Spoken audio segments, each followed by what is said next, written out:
just want to welcome everybody for coming out today and throughout the weekend. Thank you to Janice and of course all the volunteers who make this happen.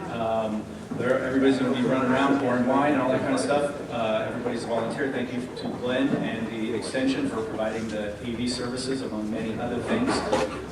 One other thing to note, the little blue can in front of you is a palate cleanser, which was developed by some students out of Cal Poly San Luis Obispo that we're going to give a try today. So I think they're looking for some feedback on how it's working as well. Other than that, let's kick off a great weekend of Pinot in Anderson Valley. Enjoy, guys. Thanks. I'm Glenn McGourty. I work at the University of California Cooperative Extension as their local wine growing and plant science advisor. And the first thing we're going to do today is we're going to have a little tribute to one of our pioneers who no longer is with us, Jerry DeFalco. And Jerry was here at the beginning, literally, and along with him at the beginning was Steve Tillicky. And Steve is going to come up and remember Jerry for a few minutes. Steve?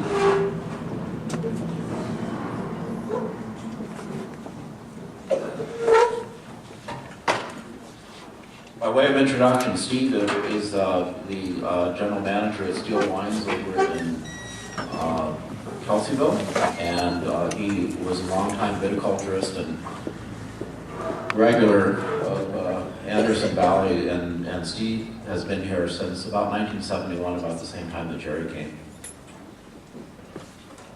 Good morning. My few words here are just to recognize Jerry DeFalco, who, as Glenn said, was one of really the founding fathers of viticulture here in Anderson Valley.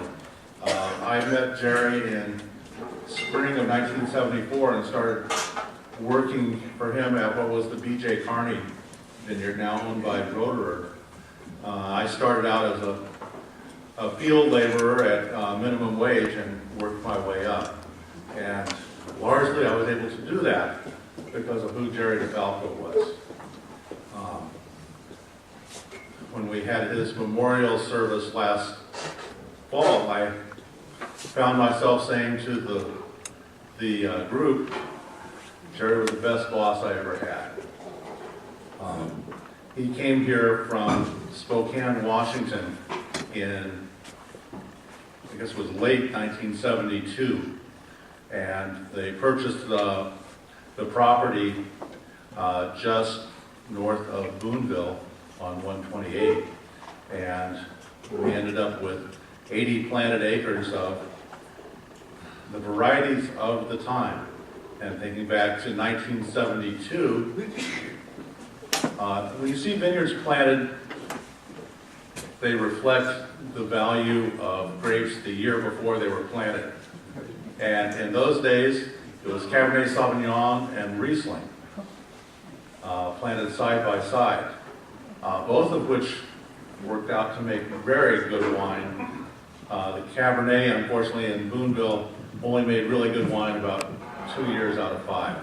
The rest of the time, we just couldn't quite get it right. But Jerry was completely responsible for the design of that vineyard and doing what we thought was pretty cutting edge at the time, planting Riesling 10 by 5 spacing. He moved on in 1979, and I got his job. So from starting out as an entry-level farm worker to vineyard manager, I woke up one morning and had a career. Jerry went on to develop a good portion of the Roederer vineyards today and worked for them into around 1990, I think it was, and went off to start his own vineyard management company and planted a good number of additional vineyards here in Anderson Valley. One of them that comes to mind is the Cerise Vineyard up above what was B.J. Carney. He did a whole lot of community service-oriented activities here. He spent a term or two on Anderson Valley Unified School District Board, and he was a volunteer ambulance driver and EMT here in Anderson Valley for a good 15 years. He kind of decided to retire back right around 02 or 03, and unfortunately left us last summer. I could go on, and it really wouldn't come close to expressing what a wonderful guy he was. And Glenn just asked me to come and say a few words, so that's a few words. Thank you.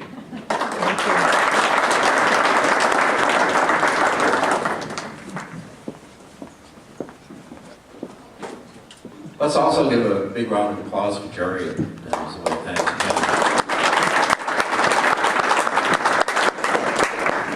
Okay, so from there we're going to move on to the state of Pinot Noir, which is something that I try to do periodically to update you with what's happening with acreage and statistics.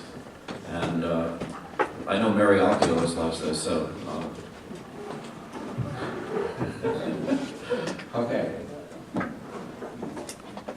So where I get my information from is CDFA and the national USDA National Agricultural Statistics Services. And sometimes I think the information is suspect. But this is the general trend of Pinot Noir in California. So you can see from 2000, we were right around 20,000 acres. And today we're between 40 and 45,000 acres in the state. So Pinot's really grown pretty astronomically. When we first started our conference back in 1997, I think our grand total of acres in the state was around 15,000. So you can see we've had pretty amazing growth for this variety.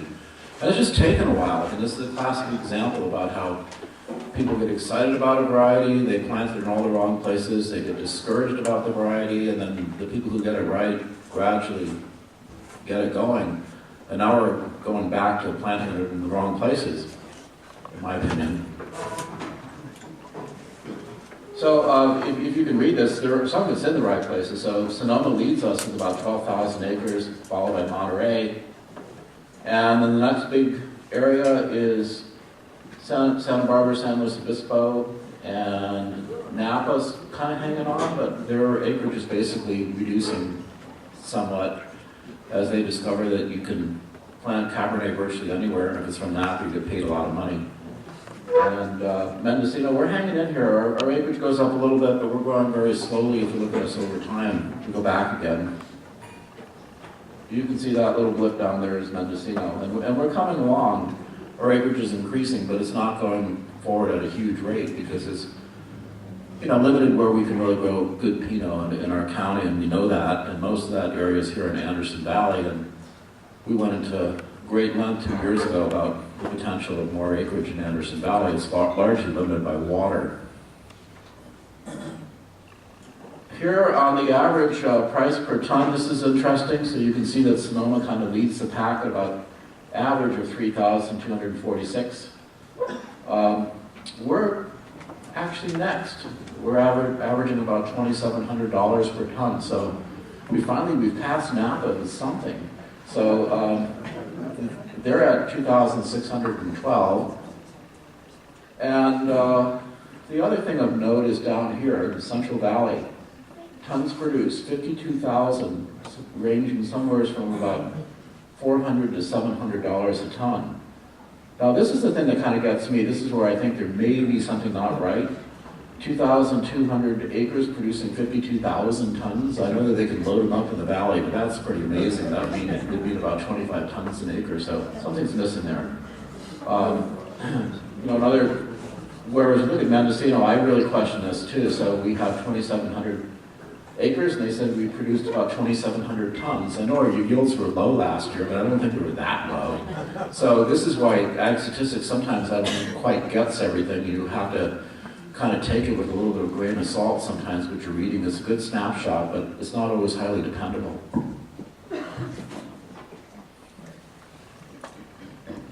This is something else that I think is kind of interesting about the variety in terms of total tons crushed. So we can see down here Chardonnay's leader, 718,000 tons crushed with an average value of about 868. So Chardonnay is actually a pretty good producer. If we look at it overall in terms of which variety really contributes heavily to the wine grape value, Chardonnay really comes out pretty high on the list. Cabernet probably is even greater in terms of a per ton value, but a little bit less tons crushed. There's more Chardonnay than there is Cab. And Pinot certainly is interesting, about 245,000 tons with an average value of $1,624. Makes it the most valuable variety to California on a per ton basis. So, and then you have everything else in between. It drops off pretty quick, Merlot at about 774, and Syrah, Ruby Red. I throw Ruby Red in there because Ruby Red is probably part of the secret to a lot of red wine in California. It's widely planted, a variety nobody talks about.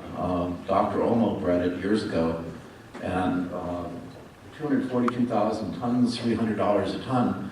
It's used to make things like ultra purple and other things that concentrate that you can kind of fix wines with if you need a little more sugar, a little more color.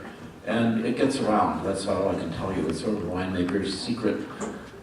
Not so much in places like this, but certainly more in the big production houses that have to put wine out for under $10 a bottle. Ruby Red is something you keep in the closet in case things aren't turning out quite right.